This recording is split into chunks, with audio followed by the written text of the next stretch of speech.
കൂട്ടുകാരെ, ഇപ്പം ഇങ്ങനെ ഒരു വീഡിയോ ആയിട്ട് വരാൻ കാരണം ഇപ്പം നമ്മുടെ സോഷ്യൽ മീഡിയയിൽ നിറഞ്ഞു നിൽക്കുന്ന ഒരു സംഭവമാണ് നമ്മുടെ ആ ബസ്സിൻ്റെ സംഭവം. ദീപക് എന്നൊരു വ്യക്തി നമ്മുടെ ഒരു സ്ത്രീയെ മുട്ടി തട്ടി അങ്ങനെയൊക്കെ ഇപ്പോൾ ഒരു പരാമർശം വന്നിട്ടുണ്ടായിരുന്നു. പക്ഷേ എന്താണ് ആ സ്ത്രീ ഉദ്ദേശിച്ചത് നടന്നു. അവൾക്ക് റീച്ച് ആവാൻ വേണ്ടിയിട്ട് അവൾ യൂട്യൂബിൽ ആ വീഡിയോ ഇട്ടു, അല്ലെങ്കിൽ ഫേസ്ബുക്കിൽ ആ വീഡിയോ അപ്ലോഡ് ചെയ്തു, ഇൻസ്റ്റഗ്രാമിൽ ചെയ്തു. അപ്പോൾ അത് നല്ല റീച്ചായി, എത്രയോ ഫോളോവേഴ്സ് അവൾക്ക് കൂടി. ഞാൻ ആ വീഡിയോ കണ്ടിട്ടുണ്ടായിരുന്നു. നല്ല വിഷമമായി, കാരണം ഒരു കുടുംബത്തിൻ്റെ അത്താണിയാണ് നശിപ്പിച്ചത്. ഇനിയിപ്പോൾ ഇനിയിപ്പോൾ പ്രത്യേകിച്ചൊന്നും ചെയ്യാൻ പറ്റില്ല. പോയ ആൾ എന്തായാലും പോയി. അപ്പം ഇനി അവരുടെ വീട്ടുകാർ നിയമപരമായിട്ട് മുന്നോട്ട് പോട്ടെ.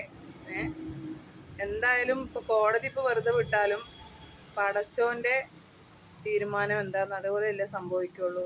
പടച്ചോൻ കൊടുത്തോളൂ അവൾക്ക് അതിനുള്ള ശിക്ഷ അല്ലേ.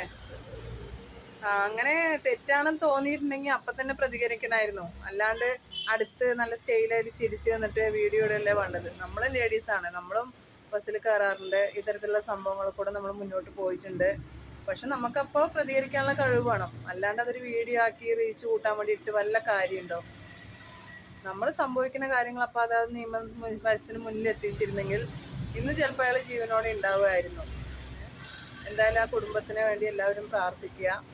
ഇത്തരത്തിലുള്ള സംഭവങ്ങൾ ഒരാൾക്കും ഇനി വരാണ്ടിരിക്കട്ടെ. കണ്ടപ്പോൾ എന്തോ വിഷമം തോന്നി, അതുകൊണ്ടാണ് വീഡിയോ ഇട്ടത്. എല്ലാവരും ഒരുപാട് യൂട്യൂബേഴ്സ് ഇതേപോലെ വീഡിയോ കണ്ടിട്ട് ഒരുപാട് പ്രതികരണങ്ങൾ നടത്തുന്നുണ്ട്.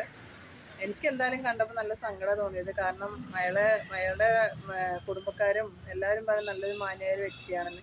എനിക്കും ആ വീഡിയോ കണ്ടപ്പോൾ ഒരു തെറ്റായിട്ട് എനിക്ക് തോന്നിയില്ല. അങ്ങനെ അദ്ദേഹം ദേഹത്ത് മുട്ടിട്ടുണ്ടായിരുന്നെങ്കിൽ അപ്പം തന്നെ ആ ബസ്സിലുള്ള ആൾക്കാരോടെങ്കിലും പറയാമായിരുന്നു. അല്ലാണ്ട് വീഡിയോ പോസ്റ്റ് ചെയ്ത് വൈറലായി റീച്ച് വിട്ട് വല്ല കാര്യമുണ്ടോ സഹോദരി? എന്തായാലും ആർക്കും ഇനിയൊരു അവസ്ഥ ഉണ്ടാവാതിരിക്കട്ടെ. എന്താ കേരളം അങ്ങനെ മുന്നോട്ട് പോകണം അല്ലേ? കേരളത്തിൻ്റെ ഓരോ അവസ്ഥകളെ ആലോചിക്കുമ്പോൾ തന്നെ വിഷമാവണം. ഓക്കെ, അപ്പോൾ ബൈ.